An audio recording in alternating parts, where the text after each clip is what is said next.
Hi, it's Sam Hedges from Davey Wanneroo. I just thought I'd introduce you to Director of West Coast Property Training, Jackie Crank. Hi. We're here talking to Jackie about the new RTA changes, and I've got a few questions to ask of you, Jackie, so thanks very much for your time today. I know your time is rather precious.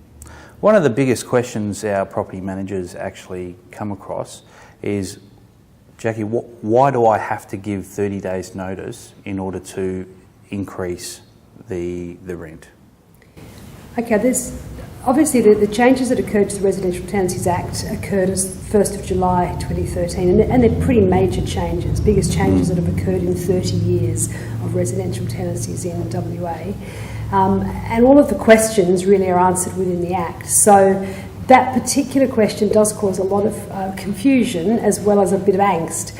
And it causes confusion because people feel when they're going to increase the rent, are they increasing it within a lease, or are they finishing a lease and starting a new lease? And so there's two different answers to the question, really.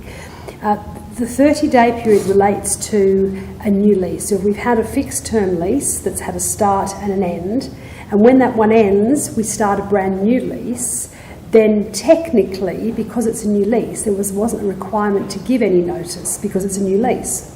What the Act now says is that if you increase the rent in a new lease and that new lease backs up straight up against the end of an old lease, then for the first 30 days of the new lease you can't charge the higher rent. So basically you do the new lease at the higher rent, but if you like, you discount the rent for the first 30 days. And when people say, well, why do I have to do that? Well, because the Act says you have to do that. That's the short answer. Okay. Rather interesting answers to the question, Jackie, and hence why there's so much confusion around it. There is. And if I can just clarify, the other thing that happens a lot that's causing some confusion is if you want to increase the rent during a fixed term, so for instance a 12-month lease with a 6-month rent review where you put the rent up midway through, you can increase the rent after 6 months as long as the amount was noted in the original lease. But in that situation, you would have to give 60 days notice of the rent increase.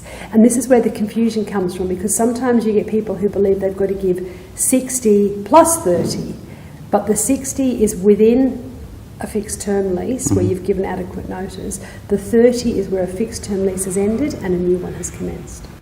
Jackie, in relation to the notification period, are there any issues relating to postage? You would always have to add postage on, and then allow sort of a bit of a mistake barrier, if you like. So if it's 30 days, it's probably wise to allow 35 days because you've got to allow really at least 3 days postage, and you can't count the day that the person opens the notice, and you can't count the day that they post it. So it really, you always add around 5 days. That's a safe margin. So essentially, the property manager has to be right on top of their game about giving appropriate notice and allowing for appropriate times. The thing to keep in mind, of course, Sam, is that if they don't give the appropriate notice and it does end up for whatever reason before a magistrate, the magistrate will throw it out if the adequate notice hasn't been given. So very important. Okay, thanks for that. Great answers. Yeah. So Jackie, previous to the changes to the RTA, a tenant would be able to just walk in the door, hand the keys in on the day that their lease expired. Has something changed there? Quite dramatically, Sam, yeah. And it affects both landlords and tenants, of course. So basically what the Act now says is that when a fixed term tenancy is coming to an end, so we've got a predetermined end date, and we've all known what it was right from the very beginning. We've got the end of a fixed term tenancy. Either party, be it the landlord or the tenant, must give the other a minimum of 30 days notice of their intention to vacate or end the lease.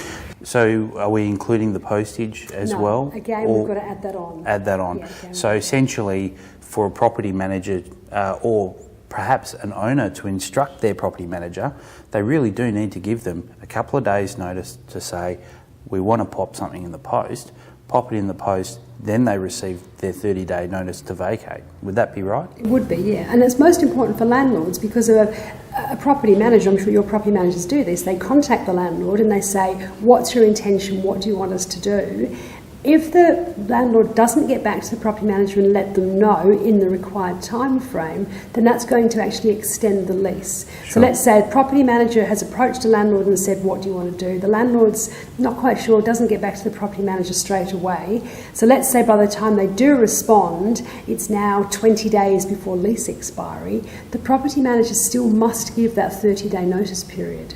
So what happens then? So it pushes the lease longer. It pushes the lease past the original expiry date. So let's say, for instance, it was supposed to expire on the 30th of the month. We don't get round to telling the tenant till the 20th of the month. We've now got to still give them 30 days plus postage. So now instead of ending at the end of the month, it's going to go 20 days into the following month. Okay. So for all our landlords, it's very important for them to come back to the property manager and instruct them in writing what they need us to do. Tell them what their intentions are, because if they don't tell them, then the lease. And some landlords might say, "Oh, that doesn't matter. I'll just get the extra 4 weeks' rent." But the catch, if you like, the loophole, is that because we were tardy in giving our notice, because we were late giving the notice to the tenant's not obliged to stay for that extra 10 days or 20 days. So the landlord could actually end up out of pocket because they haven't sort of responded. Okay. So it's really important that they respond and let property managers know what their intentions are. Thanks for that. Jackie, one of the new changes will come into play on 1st July 2015, so I just wanted to bring that up now and let our owners know that they need to start planning for this. Window locks, deadbolts and lights at the front of each front door. Can you shed some light on that? Sure can, Sam. Basically, what the Act has said is that there needs to be minimum security requirements for all properties. And they sound onerous until you really kind of stop and think about them. All windows must be capable of being locked. And by locked, what that means is that you can't open it from the outside. Now, I think most of your landlords probably already have lockable windows because none of us would want to live in a home where you could just slide the window open from the outside. So there's a little bit of some people have misconstrued this to think that they need to put window locks on or key locks on, and it's not about key locks. It's about, if I'm a tenant, when I close my window at night, I know that somebody on the outside can't just open it again. So whether it's a latch or a clip or a bolt or whatever it is, interestingly, a piece of dowel in the window frame doesn't count as a lock. Actually, it has to be a lock. So that's window locks. Doors must be fitted with either a deadbolt or a deadlock, so a patio bolt, one of those ones that pushes up into the frame. Are you referring to sliding doors here? Sliding door, yes. Okay. So any door that goes from the inside of a property to the outside. There are some exemptions for balconies, but let's just talk about homes with the doors.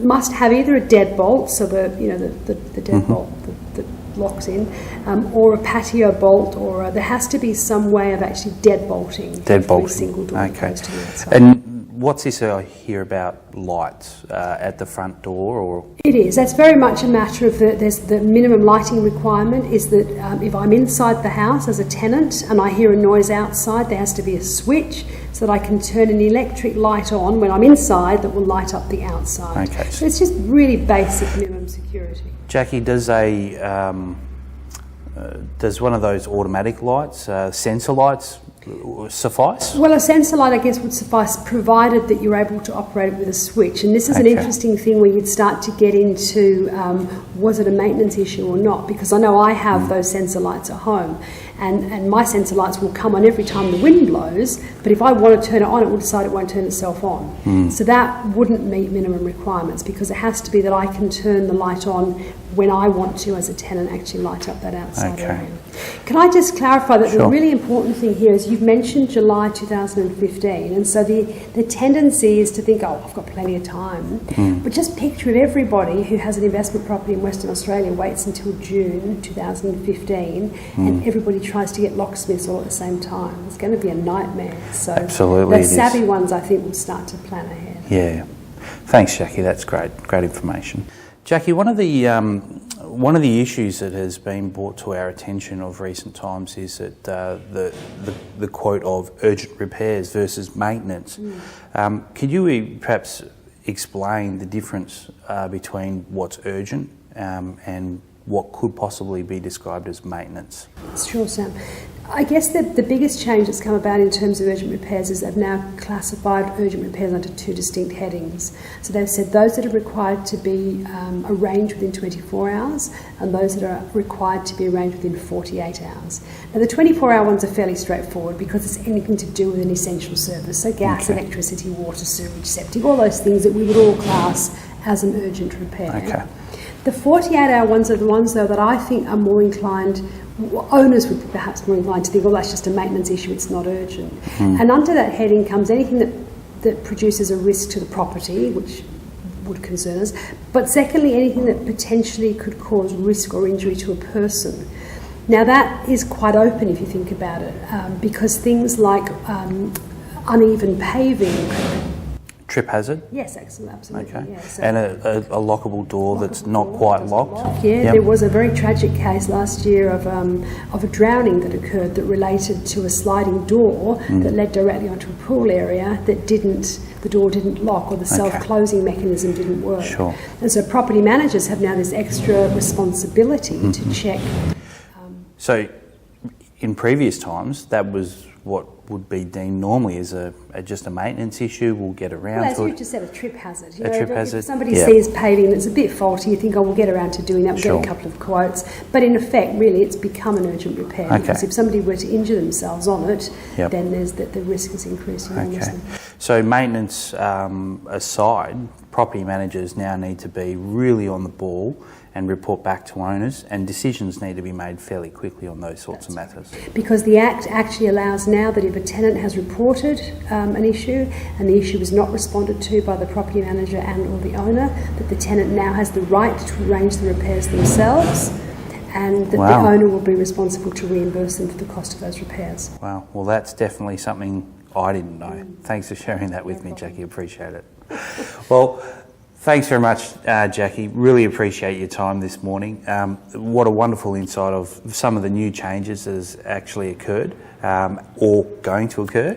I really appreciate it. So thank you very much for your time. Thank you, Sam. It's been an absolute pleasure. Thank you. No worries.